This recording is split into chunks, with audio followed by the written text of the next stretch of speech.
This month of February, we have begun with Rebekka, her husband Patrick, and their 2 children, daughter and son. And we are so excited to have this family from Switzerland.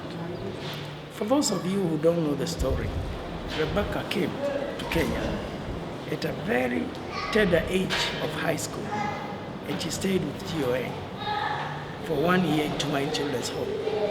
And from that, today, she has created a vibrant GOA movement in Switzerland, sending the largest number of volunteers and huge amounts of support.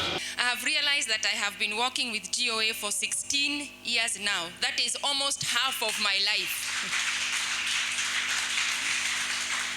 So if you are part of GOA, I can confess that coming to GOA has been one of the biggest blessings in my life. So if you are part of GOA, just know that you are blessed.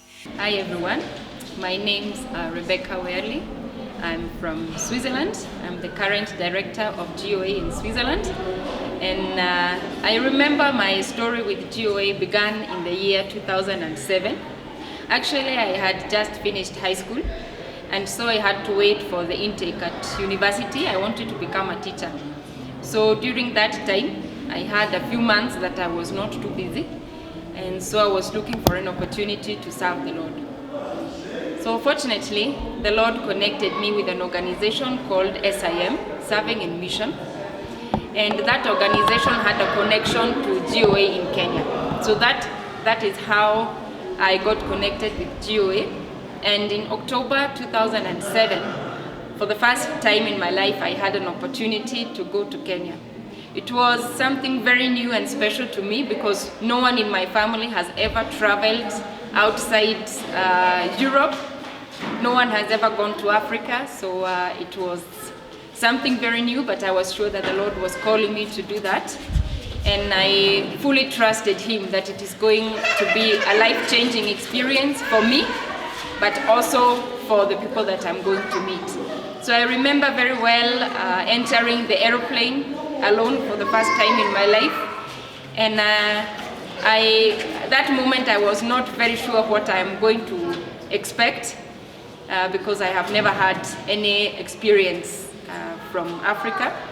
But I was warmly welcomed in Kenya. I spent a few days in Nairobi where I got to know people, especially from the GOA ministry. And so it didn't take me long until I felt like I'm in my second home.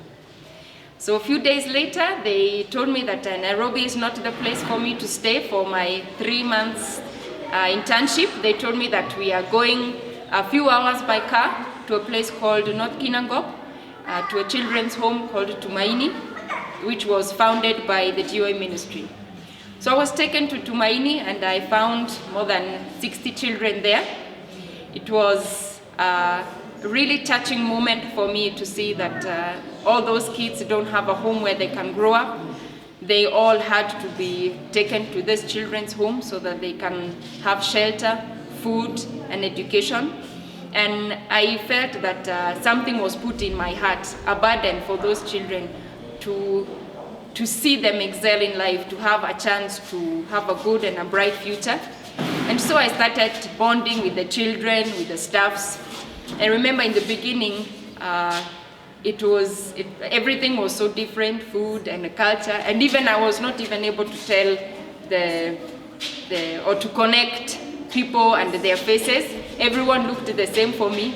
So I remember meeting the gardener who was telling me about a sick cow, and when I asked him the next day, he looked at me and was asking me which cow I'm talking about, only to realize that he was the cook and not the gardener that was in front of me.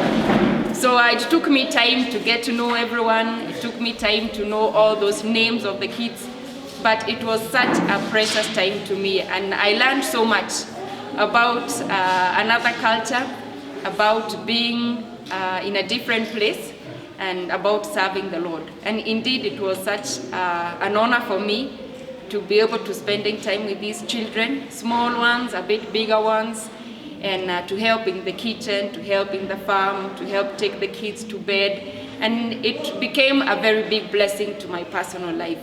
You know, sometimes we think that we go somewhere to help, but finally we realize that we are the people who are helped by the experiences that we make, by the wonderful people that we meet. And so that first trip to Kenya was a huge and tremendous and life-changing blessing to me. Thank you for your support. Thank you for your prayers. I will be doing a more intensive story. I'll be doing a series of series on Rebekka, so that you can be inspired, that even a young person can have a vision birthed and make a difference. Watch out for the series coming. God bless you. Bye-bye.